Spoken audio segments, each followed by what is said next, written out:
Hola, ¿qué tal? Muy buenas noches. Qué gusto estar aquí con mis compañeros Guamansin Rodríguez, Rafael García Villegas por allá. Hola a Laura Regis en la interpretación de lengua de señas mexicana y con mucha información aquí en Noticias 22. Además, un programa muy variado, mi querida Laura, mi querido Guaman, amigos del auditorio, y una invitada de súper lujo. Va a hacerse poesía esta noche aquí en Noticias 22. Así es, se trata de Angelina Muñiz Eberman, que va a estar aquí con nosotros, se va a conversar con Laura Barrera, pero eso será mucho más adelante. ¿Qué les parece si comenzamos con la información que tenemos para todos ustedes? Efectivamente, tiene que ver con danza, Rafa. 19 años han pasado de una de las grandes ausencias en la escena dancística nacional y hoy el legado de Amalia Hernández está más vivo que nunca. Por contribuir con la difusión cultural de México en el mundo, la Fundación Isbe Guerrero le otorgó a manera de homenaje póstumo el Jaguar Internacional de las Artes 2019 a la bailarina Amalia Hernández, destacada promotora cultural y fundadora del Ballet Folclórico de México en el Alcázar del Castillo de Chapultepec. La máxima distinción en forma de homenaje póstumo, la escultura dual del Jaguar Internacional de las Artes a Amalia Hernández, muy distinguida bailarina mexicana, y se le otorga el nombramiento de máxima de la danza folclórica de los tiempos por su invaluable divulgación de las bellas artes en México y en el mundo.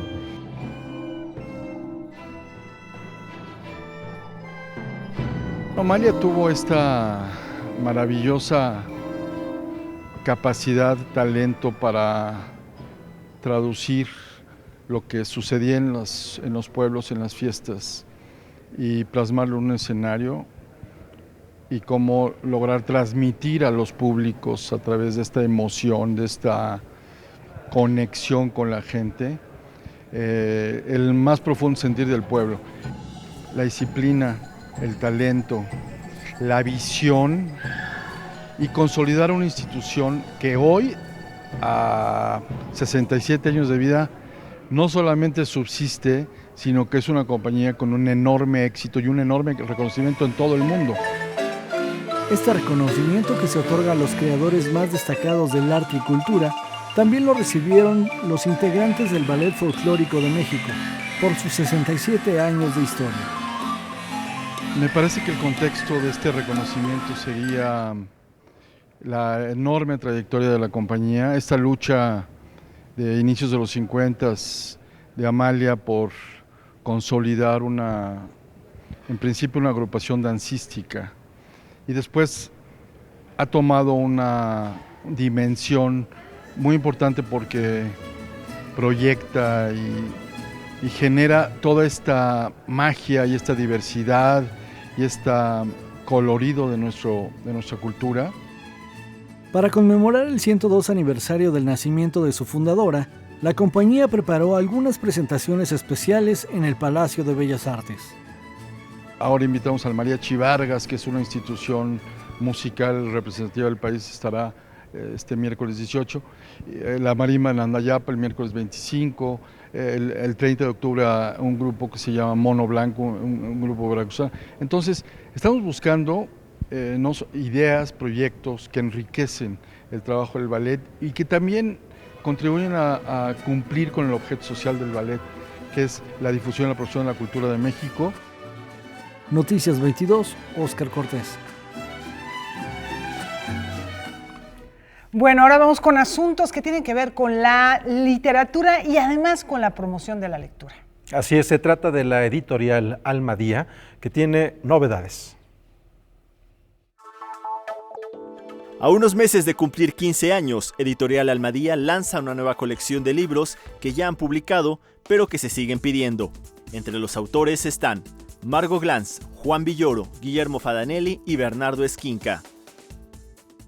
El título también surge un poco cuando platicábamos hacia adentro, decíamos es que hay que darles una vuelta de tuerca a estos títulos que han sido muy representativos para nosotros, vamos a ponerlos de nuevo en librerías, vamos a encontrar la forma de sacarlos de nuevo.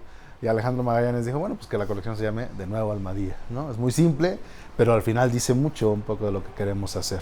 Después de mucho trabajo en eso, llegamos a esta nueva propuesta de diseño de Alejandro, en donde pues se mantiene la tipografía, se mantienen los iconos de las ediciones con camisa y con suaje, que te hace pues de alguna manera identificar de inmediato los títulos. Tú los ves y dices, claro, estos son de Almadía. Ficción, poesía, ensayo, lo mejor de Editorial Almadía formará parte de esta colección de libros, los cuales costarán un 30% menos de lo normal. Almadía, siempre con este espíritu de reinventarse, de ir a la vanguardia, está haciendo una propuesta muy interesante para el lector, con una edición muy digna, pero más barata, pero también muy interesante para los autores, ¿no? Que podamos llegar a más gente, tener esa posibilidad. Lo más emblemático, ¿no? Los libros que se han vendido más, por un lado, pero también estos libros que a lo largo del tiempo se vuelven como estas ediciones de culto, ¿no? Títulos que ya no encuentras, que a lo mejor no se movieron mucho en su momento por diversas circunstancias, pero que la gente pregunta por ellos, los busca, siempre si hablan de algún autor o alguna autora, pues la que escribió tal libro, ¿no? Tal es el caso, por ejemplo, de Daniela Tarazón, ¿no? Que publicamos hace muchos años, y El animal sobre la piedra fue una gran publicación en su momento. Noticias 22, Alberto Aranda. Además, grandes escritores y grandes colecciones. Me viene de inmediato a la mente ahorita que veíamos a Bernardo Esquinca y a Guillermo Quijas, Ciudad Fantasma, que tiene 2 tomos, que es extraordinaria colección de cuentos y relatos de suspenso y de terror en la Ciudad de México. Así es, desde el siglo XIX. Es una colección bien bonita. Y luego también el diseño.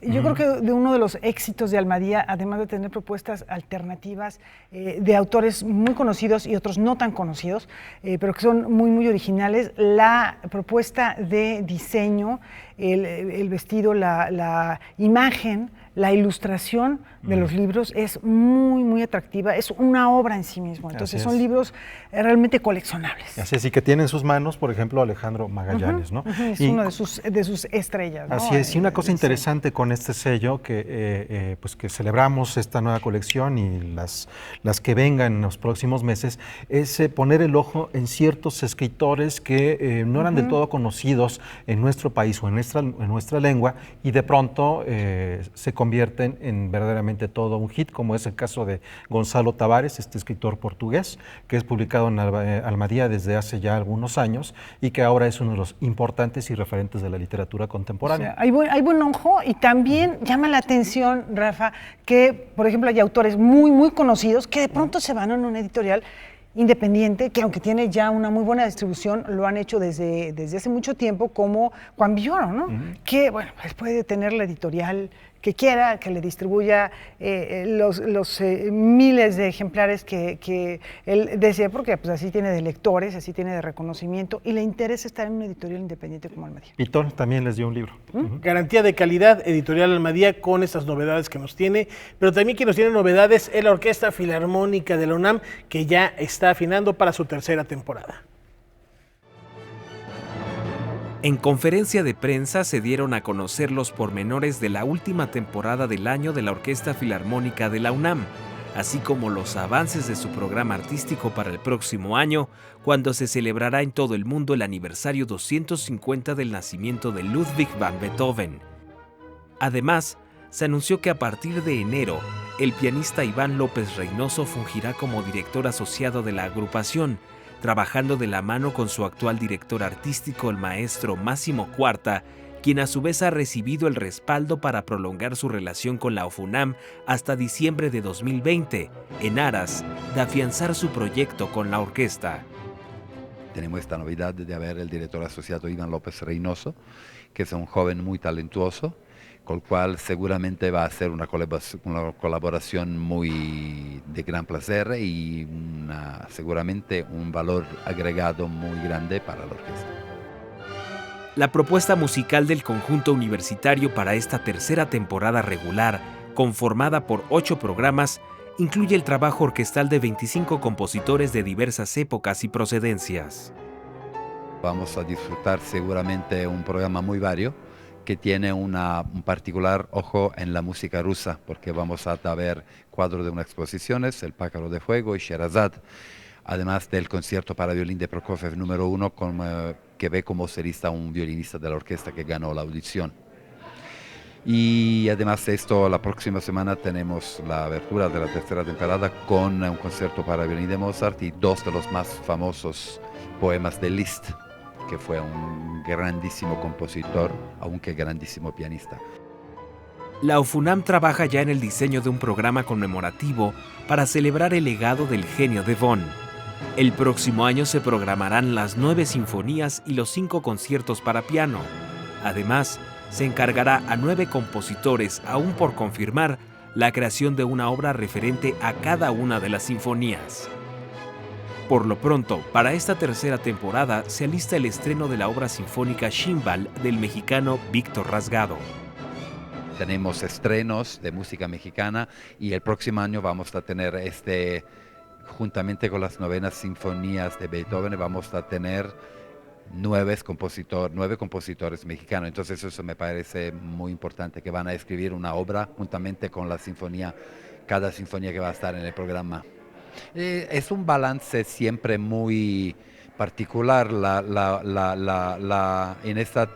Como anticipación de la temporada, la semana pasada hemos tenido un programa de música mariachi que ha tenido un éxito muy grande. Entonces siempre se busca un balance muy particular. La tercera temporada de la UFUNAM inicia el próximo 21 de septiembre. Bueno, seguro les vamos a ir informando de cada uno de estos conciertos para que asistan, para que los disfruten como cada temporada les hemos venido presentando los detalles de cada presentación. Y seguimos en la máxima casa de estudios porque tiene una propuesta muy interesante que tiene que ver con innovación, con un laboratorio de inteligencia artificial. La inteligencia artificial consiste en utilizar la tecnología para amplificar las capacidades humanas. Todos los ámbitos del conocimiento, en todos los sectores, puede aplicar la inteligencia artificial, desde medicina, economía, finanzas, ciencias sociales, en todos los ámbitos podemos utilizar inteligencia artificial. Tiene aplicaciones desde entender mejor algunos ámbitos de conocimiento, predecir mejor algunos comportamientos que vemos, por ejemplo, en las ciencias sociales, poder dar recomendaciones en cuestiones económicas o en cuestiones financieras, o incluso mejorar la comunicación, como por ejemplo mejorar las reuniones que tienes, mejorar los proyectos que puedes hacer en conjunto a través del uso de inteligencia artificial, ahorrando tiempo, siendo mucho más eficientes.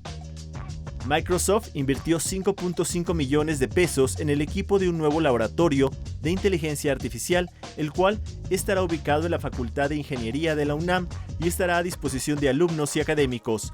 Además, se planea realizar cursos y la apertura de una nueva materia en inteligencia artificial.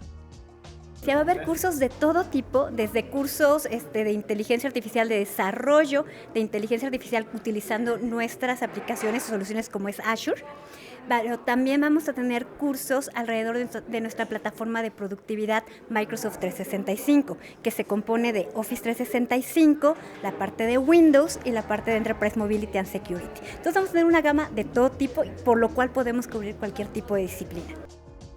Estas herramientas se suman a las que ya tienen acceso la comunidad universitaria a través de Amazon, Google y otras instituciones académicas. El objetivo es generar conocimiento que facilite la solución de problemas. Microsoft nos ha proveído ahorita con esta inversión de acceso a una plataforma que se llama Azure, la cual está equipada con un conjunto de servicios prediseñados de inteligencia artificial que nosotros pudiéramos aplicar de manera directa ya en problemas específicos, ¿no? Entonces, por ejemplo, si nosotros queremos generar trayectorias de algún agente autónomo, ¿no? Idealmente un vehículo autónomo, pues este tipo de servicios lo que nos permiten es que nosotros los alimentamos del conjunto de datos que obtenemos y ellos hacen a través de los algoritmos que ya tienen predefinidos, nos generan las soluciones.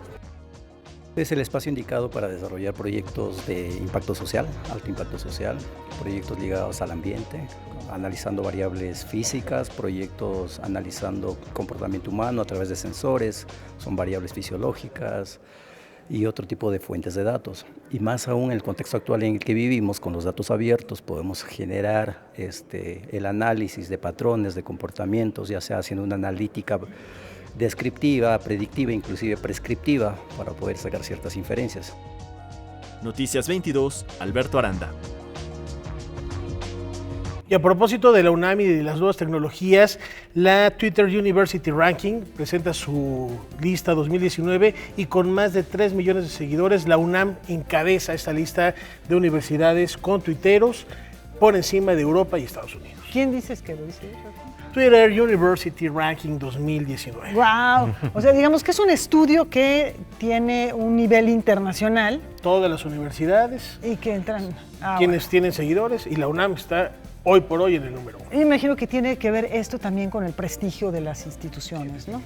Entonces, No, bueno, pues sí. felicidades a con nuestros compañeros, nuestros amigos universitarios. Así es, y bueno, vamos a hacer una pausa y también antes de ello queremos comentarles algo a propósito de la postura del gobierno mexicano, que anunció este martes que ha presentado ya una denuncia en Francia para intentar detener la subasta de una colección de arte precolombino que se llevaría a cabo en Milón, en París, en la Casa Milón. Se estima que de las más de 120 piezas que estarán o estarían a la venta, 95 provienen del patrimonio cultural de México y algunas podrían ser imitaciones hechas recientemente. El embajador mexicano en Francia, Juan Manuel Gómez Robledo, dijo en conferencia de prensa que este tipo de comercio alenta el pillaje, el tráfico ilegal y la imitación practicada por la delincuencia transnacional organizada. La respuesta de Casa Milón es que la subasta no se cancelará. Eso es lo que sucede ahí con Relaciones Exteriores, la Secretaría de Cultura y por supuesto un tema muy, muy delicado. Por un lado, pues sí, muy, muy preocupante el hecho de que haya arte que pueda formar parte del patrimonio mexicano y por otro lado, pues allá ellos con sus imitaciones también, ¿no? Pues, y el que la compre, pues sí, porque si se les está advirtiendo que pueden ser piezas falsas porque se venden como originales, no siéndolo, pues es grave para ellos. Pues bueno, una pausa, tenemos más al regresar.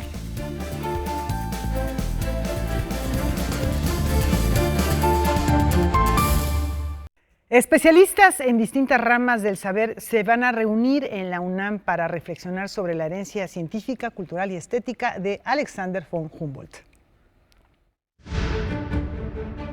Inspirados en la obra de Alexander von Humboldt, así como por su trabajo multidisciplinario, en el Instituto de Investigaciones Estéticas de la UNAM se celebra el coloquio Estética y Ecología de las Montañas, la herencia conceptual de Alexander von Humboldt. Creo que esa es una gran herencia de Humboldt que vamos a retomar en el coloquio del 18 al 19 de septiembre en el Instituto de Investigaciones Estéticas.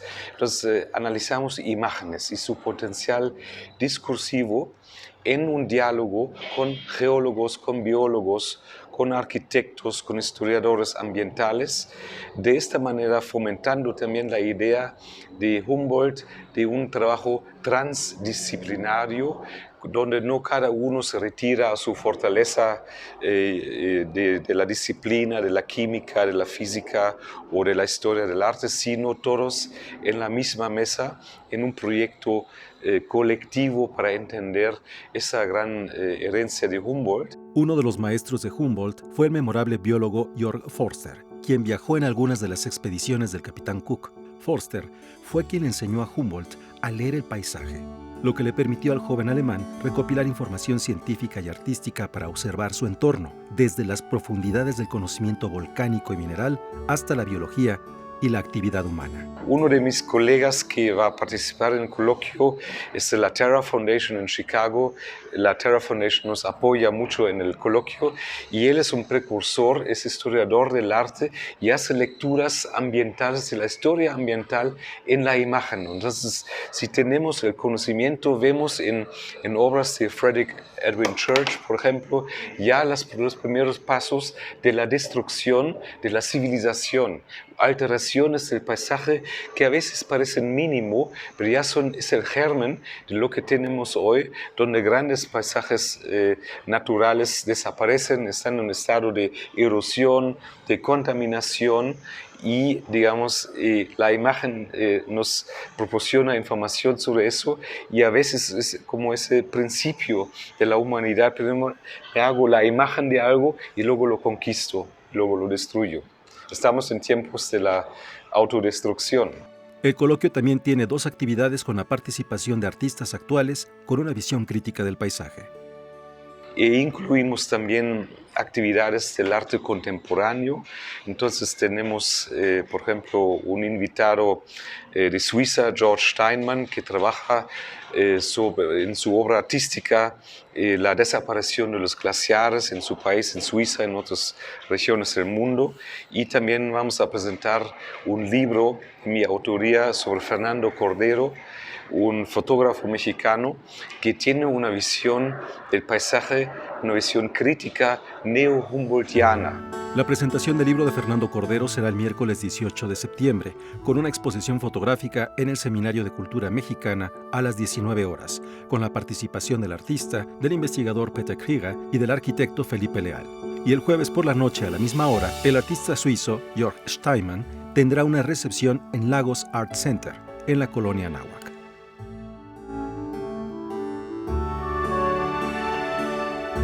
Neo-humboldtiana, un término interesante, sobre todo para un personaje tan vigente como fue este gran explorador. Y a propósito de su aniversario 250 de natalicio, les platicamos que esta celebración continúa en el Colegio Nacional, donde se llevará a cabo el ciclo El Cosmos Mexicano de Humboldt, que coordina el doctor José Antonio de la Peña y en el que participarán especialistas de reconocidas universidades. El ciclo comienza mañana y concluye el viernes en la sede del Colegio Nacional, ubicado en Donceles 104.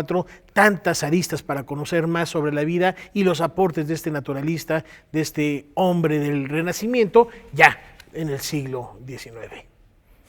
Así es, Rafael, un hombre fascinante que, bueno, estamos hablando de una visión del conocimiento total justo cuando se comienza la especialización que ha llegado, no sé si a su cumbre, pero a un punto importante en nuestros días en donde pareciera que nadie debería de saber más allá de lo que únicamente puede y debe de estudiar. Pero bueno. La botánica, sí, en este caso. Vamos a continuar con Humboldt, que nos dará mucha información todavía en estos días. Por el momento, ¿qué les parece si nos vamos al Museo de las Ciencias en Universum para replantearnos el impacto de la impresión 3D? Desde joyería, ropa, prótesis y obras de arte es lo que se puede hacer actualmente con una impresora 3D. El desarrollo de esta tecnología y sus alcances es presentado en Universum, en la exhibición 3D Imprimir el Mundo. Es sobre toda la tecnología de la impresión 3D en tercera dimensión, desde cómo es la impresión 3D, en qué consiste, cuáles fueron los antecedentes desde los años 60. Luego, ¿cuáles son las aplicaciones actuales enfocadas particularmente en la exposición a la medicina, a la gastronomía, a la moda, a la arquitectura? ¿Y cuál es el futuro de la impresión 3D, su impacto en la sostenibilidad, en la fabricación, en la producción? Verdaderamente es un mundo fantástico que tiene infinidad de aplicaciones. El recorrido incluye además un mapa en donde se aprecia dónde está desarrollándose esta tecnología, su impacto en la sociedad, sus implicaciones éticas y el uso que se le ha dado en distintas industrias. Imaginemos que todo objeto puede imprimirse, porque en realidad pues es un escáner de las cosas a través de la computadora y luego hacerlo, se llama también una técnica de adición, porque se va adicionando realmente y se van haciendo con diferentes materiales. De tal manera que usted se podría escanear y hacerse de plástico, de bronce, de X materiales, por ejemplo, ¿no? Como en este caso.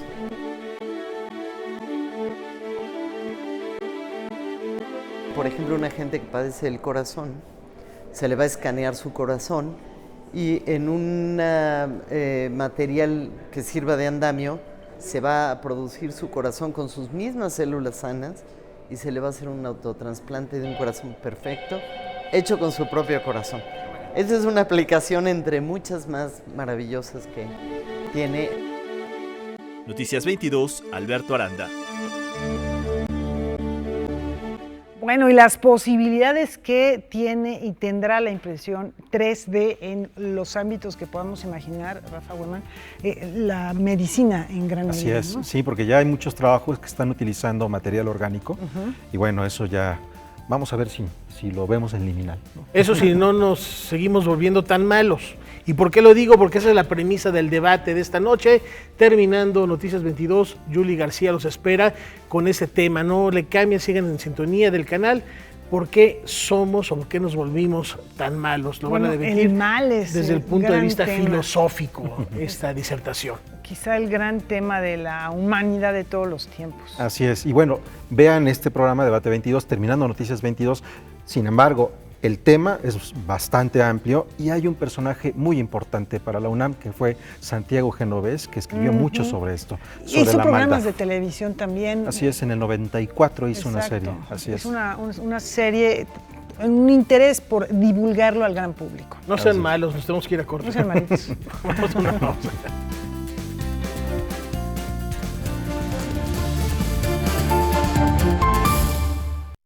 La fragilidad de la existencia es el detonante de la nueva obra del colectivo Leviatán. Es un grupo teatral interesado en contar la historia de aquellos personajes ordinarios que no acaparan los reflectores del tiempo. Aquí se han escrito todas las grandes obras de la humanidad. Una mujer sencilla que para muchos podría resultar insignificante, opaca y casi imperceptible es lo que conoceremos en la obra de teatro La vida de Roth. En la obra vemos las cosas que le gustan, las cosas que no le gustan, los problemas amorosos que tiene, los problemas que tiene con la sociedad. Es solo una persona, pero son muchas fases de su vida hasta su muerte. Es decir, la vemos desde pequeña, vemos sus conflictos de pequeña, es como un recorrido a lo largo de su vida, como una especie de, somos testigos de los fragmentos significativos de la existencia de una persona sencilla. Y si tienes suerte... En un tono de comedia, la puesta en escena muestra lo humano en la vida de una persona. El texto dramático fue elaborado a partir de una serie de entrevistas con personas que en la vida diaria pasarían inadvertidas. A mí lo que me parece más interesante es la gente que está abajo. El que le hace los pantalones o el que recoge la basura, todo lo que no se ve, todo lo que está en segundo plano, es lo que a mí me parece que es más interesante porque por un lado es más cercano y por otro lado creo que tiene una vida emocional a veces mucho más rica que estos grandes discursos, ¿no? Entonces, esta es una obra que se acerca a lo pequeño desde lo más grande. Es X. Nuestro personaje es pura acción. Roth no habla, Roth hace, y en su hacer la conocemos y la entendemos y podemos empatizar con ella.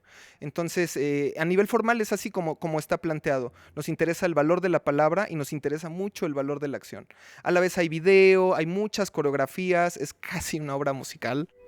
Roth lleva exactamente 16.132 días en este mundo. La vida de Roth se presenta de jueves a domingo hasta el 22 de septiembre en la Sala Javier Villaurrutia del Centro Cultural del Bosque. Noticias 22, Alberto Aranda. Roth es una mujer sencilla. Y en la inercia de la conmemoración del 209 aniversario del inicio de la gesta de independencia de nuestro país, hoy el bloque de estados lo queremos iniciar con una reflexión histórica de los estados que se han querido independizar de la República Mexicana. Después de consolidar su independencia en 1821, México sufrió movimientos sociales que buscaban la autonomía de varios estados. El primero sucedió 2 años después en el sur del país. Hubo un proyecto para que los estados de Oaxaca, Tabasco, Chiapas y Yucatán formaran un único país. Se quedó solo como proyecto, no hubo ningún intento más y finalmente el gobierno mexicano estaba negociando en ese momento para incorporarlos. El estado de Jalisco también se resistió en 1823. El territorio de Jalisco, que se acaba de constituir como un estado libre, independiente y soberano, no quería unirse al resto de México. De hecho, desde la época colonial, la audiencia de Guadalajara tenía pretensiones de formar un virreinato diferente y entonces en 1823 ellos piensan que es el momento y allí no solamente hubo negociación de parte de los políticos de la Ciudad de México, sino que también se enviaron tropas. Es decir, también hubo una batalla en Lagos, enfrentando a las fuerzas federales mexicanas contra las fuerzas de Jalisco. La transición de un gobierno federalista a uno centralista impuesto por Antonio López de Santana, generó revueltas en Yucatán, Zacatecas, Tamaulipas, Nuevo León y Texas. Y más adelante sabemos que Zacatecas en 1835 también se declara soberano y rompe el pacto federal, porque en ese momento hay cambios en la política mexicana. Texas, que sí fue un caso exitoso, entre 1835 y 1836 varias localidades tejanas enviaron delegados a una convención que declaró su independencia y se convirtió en la República de Texas, una república que existió durante 10 años antes de incorporarse a Estados Unidos. Por más de una década, el estado de Yucatán intentó independizarse de México. En distintos momentos también, en esos mismos años, en 1835-36, hubo proyectos que no fructificaron, que se quedaron solo como proyectos para la independencia de Yucatán, y finalmente en 1846-1847, en plena guerra con Estados Unidos, los yucatecos se declaran un estado libre, soberano e independiente, en ese momento de coyuntura, y finalmente no funciona porque empiezan a enfrentar la guerra de castas. Empiezan a enfrentar la rebelión de los mayas del oriente y terminan pidiéndole ayuda a México. Y hubo algunos otros, se me está olvidando ahora hablar de la República del Río Grande, que es un proyecto que también se da en la zona de Tamaulipas, Nuevo León, una parte de Coahuila, para formar allí un país, y que se quedó solo en conspiraciones. Finalmente el gobierno mexicano consiguió descubrirlas y meter al orden a la gente que estaba allí proponiendo esta posible república. Entre los principales motivos que originaron esos conflictos fue la falta de identidad. La sociedad que conformó el nuevo país no compartía ni los orígenes ni las tradiciones. Me parece que uno de los grandes éxitos de la construcción de la identidad mexicana fue que supo reconocer la diversidad cultural del país. Entonces, tenemos, por ejemplo, el prototipo que se impulsó en la época del Cine de Oro del mexicano. El mexicano es en realidad el charro de Jalisco, es el ranchero de Jalisco y del Bajío, pero la mujer es la china poblana. Y el acento de las películas siempre era el acento de Monterrey, del norte. Entonces, como que se trató de construir una identidad que incluía a todos, aunque también era muy centralista. Y me parece que en el siglo XX en México, gracias sobre todo a los planes de educación pública, a la educación básica que se llevó a todo el país, pero también al cine y también a la literatura, se construyó una identidad mexicana que es más fuerte que las identidades regionales. Noticias 22, Óscar Cortés. Muy interesante cuando hablamos de este tema de identidad, porque ahí está la cita. Escuchamos ahora a nuestro entrevistado que habla al final de esta conversación sobre el cine. También ocurre algo a partir de la música y, por supuesto, a partir de la pintura. La Escuela Mexicana de Pintura imagina un país después de la Revolución, un país que a través de estas imágenes, a través del muralismo, también generó otra identidad que fue bastante importante, al menos para la conformación política de las siguientes décadas. Y de ahí nos vamos a otro tema. Más de 230 actividades conforman el programa de la próxima edición del Festival Internacional de las Artes Julio Torri. Con Canadá y Tlaxcala como invitados de honor, Coahuila se prepara para la edición 2019 del Festival Internacional de las Artes Julio Torri. Este año, el encuentro tendrá 230 actividades en las que participarán más de 1,000 artistas de disciplinas como danza, teatro y música. Somos de los pocos festivales que llegan a todos los municipios que forman parte de él. En este caso son 38 en el estado de Coahuila y llevamos siempre actividad hacia todo el estado. Es una manera en la que hemos buscado pues este acceso a la cultura, ¿no? En que comunidades alejadas tengan la oportunidad de tener expresiones artísticas de otras regiones del estado, porque hacemos un circuito en el que estamos intercambiando talento de las 5 regiones, así como también pues espectáculos nacionales y espectáculos internacionales. Las actividades pues más destacadas se encuentra la presentación de algunos grupos internacionales que estamos trabajando en coordinación con el Festival Internacional Cervantino, como viene siendo la Dame Blanche, Naftule, la Zaranda, pero también las agrupaciones canadienses por ser nuestro país invitado. Cuatro Ciénegas será el municipio invitado para esta edición, que proyectará parte de su riqueza cultural a través de distintos espectáculos. Nosotros somos un pueblo mágico, estamos identificados como un lugar único en el mundo. Tenemos más de 70 especies endémicas, más de 200 pozas de agua y lugares como dunas de yeso, que solamente hay 3 en el mundo. Y pues en todo lo referente a lo que es la flora, la fauna, la historia, somos el municipio donde nace Carranza. A pesar de los recortes presupuestales federales, el Festival Internacional de las Artes Julio Torri se realizará con recursos estatales y de iniciativa privada del 11 al 27 de octubre. Noticias 22, Karen Rivera. Y ahora los invitamos a hacer un recorrido por diversos estados de la República en el ámbito cultural.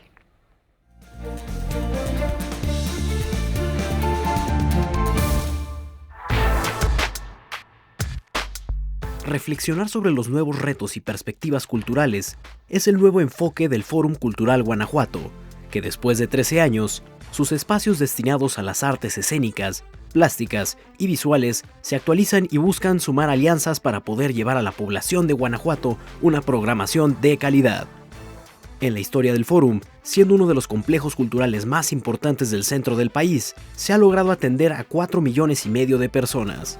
Está localizado estratégicamente en la ciudad de León, Guanajuato, y fue puesto en operación en septiembre del 2006.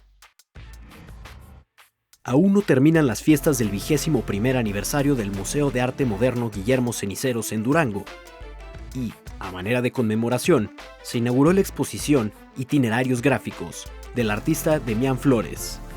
Una retrospectiva de 25 años de trabajo que viste la exposición a través de 400 obras elaboradas con distintas técnicas como bordado, aguatinta y litografía. La exposición podrá visitarse hasta el 20 de octubre. Inaugurado en el año de 1998, hoy el lugar se encuentra adscrito al Instituto de Cultura del Estado de Durango. Cuenta con la colección más grande del artista Guillermo Ceniceros, además de ofrecer espacios acondicionados para uso de creadores, estudiantes y artistas locales de manera gratuita.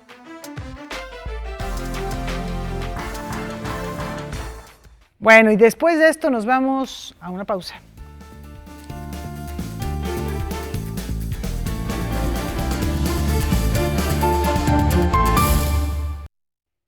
Profesora, escritora, poeta, Angelina Muñiz Uberman nos acompaña aquí en el estudio. Martes de Enfoques, vamos con ella.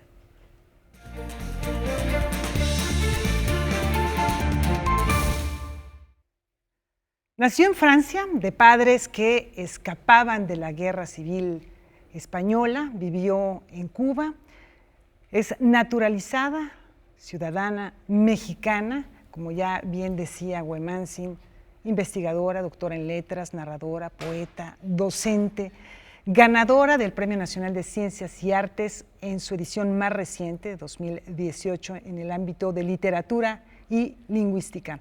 Angelina Muñiz Uberman está con nosotros. Qué honor, qué gusto estar contigo, Angelina, platicando acerca de tu trayectoria. Tú empezaste a escribir antes de los 10 años y además tienes un registro muy concreto de este hecho, ¿verdad? Sí, empecé, bueno, a los 9 años y lo sé exactamente porque escribí unos cuentos en Cuernavaca que les puse título y venía el relato del cuento después, los firmé y además le puse fecha. Mi madre guardó esos cuentos y pues es el primer registro así exacto de cuando empecé a escribir.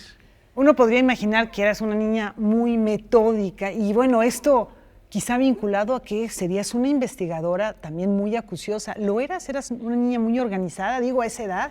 Bueno, sí, organizada sí, pero al mismo fechas. tiempo con una gran vida imaginativa y creando muchos juegos para los otros niños de los que era amiga. Y diríamos que era como un balance entre sí, el orden, el llegar y hacer las tareas de la escuela, pero después tomaba lugar la imaginación y crearme juegos incluso en soledad con figuras que yo me inventaba. Y bueno, fue una combinación de las dos, es decir, no es que una domine sobre la otra. Pero muy precoz, eso sí, porque además empezaste a ser maestra, empezaste a enseñar a los 16 años, ¿es así? Sí, cuando terminé la preparatoria, el director de la escuela me dijo que si quería preparar a unos niños que habían reprobado, bueno, ya adolescentes, ¿no?, en la preparatoria, y dándoles clases, y como yo acababa de terminar todas esas materias, pues pude muy fácilmente darle las clases, y así me seguí. Luego ya en la Facultad de Filosofía y Letras, cuando ya tuve ya la pasantía, ya podía dar clases oficialmente, y entonces empecé en secundarias, preparatorias y finalmente en la Facultad de Filosofía y Letras. Y en la Escuela para Estudiantes Extranjeros también di clases. Ahora, el interés por la memoria, por el pasado, por asuntos como el medievo, ¿cuándo empezó a despertarse? ¿También fue desde muy pequeña que te interesó investigar, conocer esas historias tan lejanas? Sí, porque como fui también una lectora pues desde esa misma edad o antes, que mis padres también eran lectores, y entonces leía todo tipo de libros, y mi madre me hacía aprenderme de memoria poemas, entonces tenía muy presente toda la trayectoria, diríamos, de la historia de la literatura desde épocas antiguas hasta nuestros días.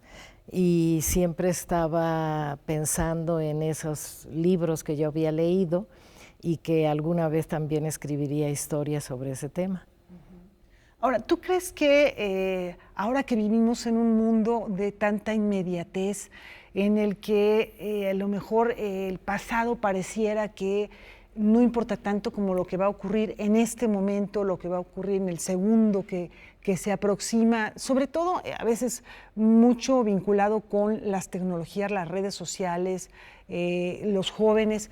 ¿Por qué el pasado sigue siendo importante? ¿Por qué crees que Bueno, es lo que tú mencionabas hace un rato, es la relación con la memoria y la tradición. Es decir, eso nunca lo olvidamos, aunque estemos con las técnicas más nuevas y participando de todo lo que está sucediendo en el mundo, no solo en México, en todas partes. Entonces, es que yo creo que el ser humano, y independientemente de la edad que tiene, siempre va a estar vinculado a sus orígenes. Es algo que siempre se pregunta: ¿de dónde vengo yo, cómo soy, qué pasó? Y esas historias siempre van a estar de algún modo latentes, saliendo, ¿no? Pues gran parte, por ejemplo, de lo que se llama la ciencia ficción es trasladar esa parte de, por ejemplo, las luchas de los caballeros, etcétera, medievales, pero a un mundo que es totalmente diferente, que sería el mundo de la tecnología. Es decir, siempre se va a estar combinando el pasado con el presente, aunque tome otras formas para manifestarse. Ahora, tú lo has hecho muy a tu modo, el combinar, el entrecruzar géneros, tiempos distintos.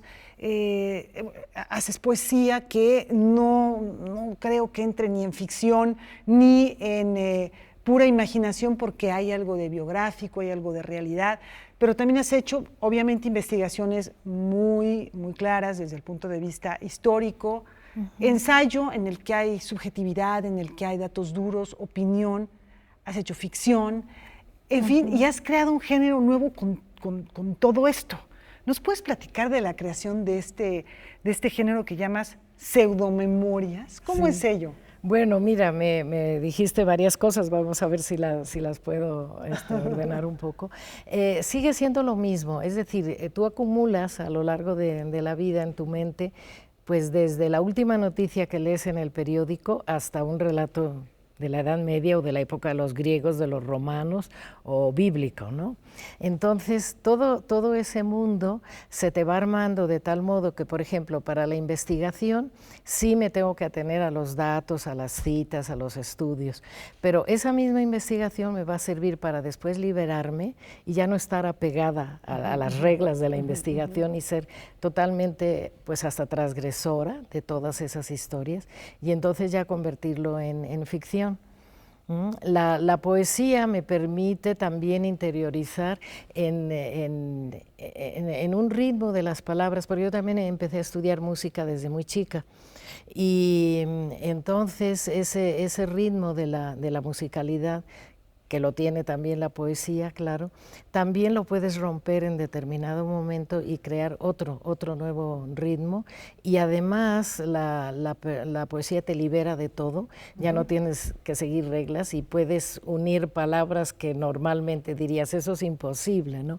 Pero ahí te da esa posibilidad de volar, ¿no?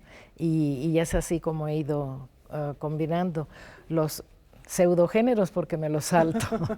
Y lo último que me decías de las pseudomemorias, pues me pasó lo mismo.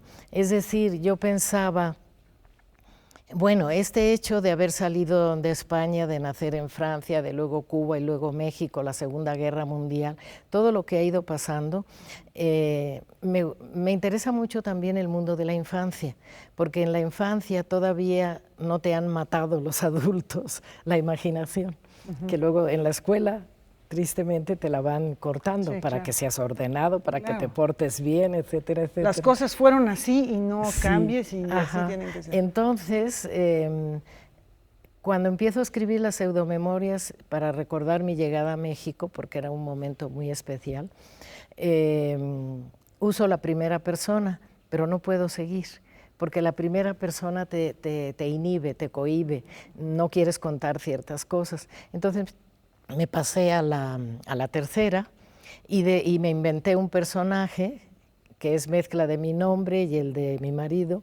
Me inventé ese personaje y podía transgredir, podía contar cosas, este personaje que me habían pasado a mí, pero cosas que a lo mejor le pasaron a otros niños y me las apropiaba y no importaba. O lo que yo sabía que me había pasado a mí también lo podía cambiar porque no eran memorias, no era autobiografía, no era un género también estricto. Y esto me alegró mucho y empecé a cambiar toda la vida, la vida mía. Angelina, hay un tema que acabas de mencionar que está presente en muchas de tus obras y que es justamente el exilio. Ahora hemos estado hablando mucho aquí de 80 años del arranque, del inicio, que es, digamos, la conmemoración del exilio español. ¿Tú llegaste con ese exilio?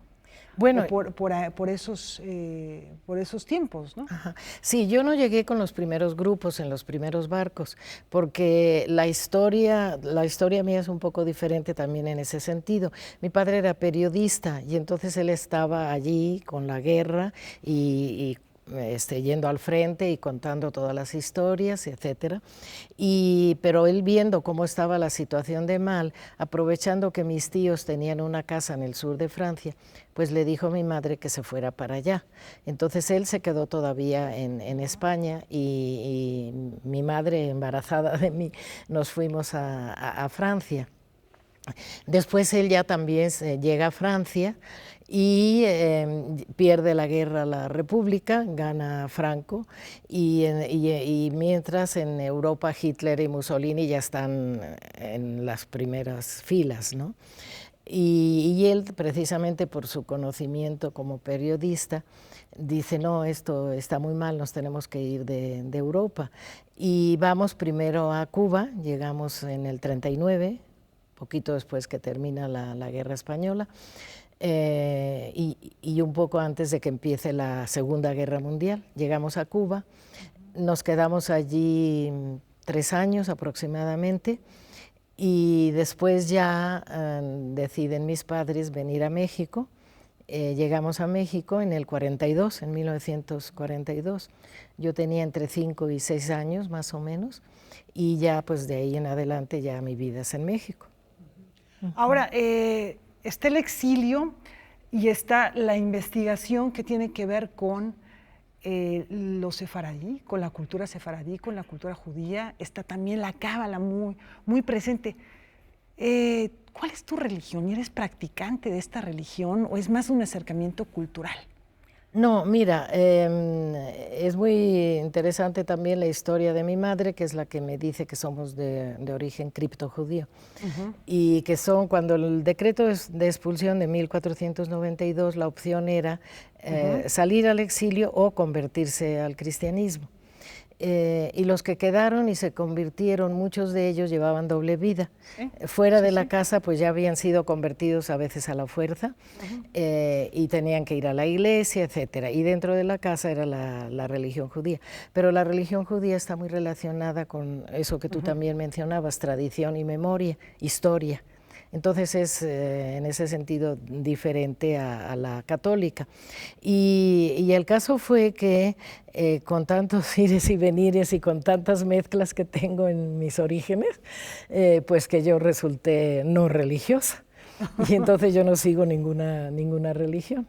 Aunque bueno, hay un interés muy, muy importante por esta historia y esta cultura. Angelina, tenemos ya un par de minutitos para despedirnos. Quisiera hacerte 3 preguntas al estilo un poquito como cuestionario Proust de respuesta así, muy, muy rápida. Ajá. La primera sería, bueno, tú como una mujer de palabras, de letras, de sonidos, de significados, me gustaría que me mencionaras una palabra que te gusta por su sonido, simplemente por ese hecho, por cómo suena.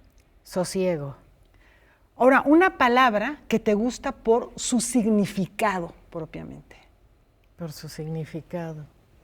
Interpretación. Interpretación. Y finalmente, una palabra que no te guste por cualquiera de las razones anteriores, por su sonido, por su significado. Ajá, que no me guste. Que rechaces.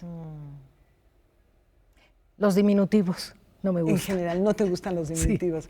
Sí. Bueno, pues gracias por no este tiempito, porque no, por este tiempo aquí en Noticias 22, Rafa Güemansi. Por estar ahorita, no, por estar ahora con nosotros. Ahorita. Angelina, muchísimas gracias, qué honor tenerte aquí y celebramos tu poesía y celebramos tu trabajo. Muchas gracias por haberme invitado, esto es lo más importante. No, muchísimas gracias. Y también gracias a ustedes. Y nos vamos a despedir, como es costumbre, con música y seguimos con poesía, uno de los poetas musicales neoyorquinos, 135 años de su natalicio. Así es, Charles Tomlinson Griffiths, a 135 años de su nacimiento, y creo que vamos a escuchar. Una de sus obras más representativas, él tiene muchos poemas musicales, y uno de estos es El Valle de los Sueños. Muchas gracias, hasta mañana. Hasta mañana.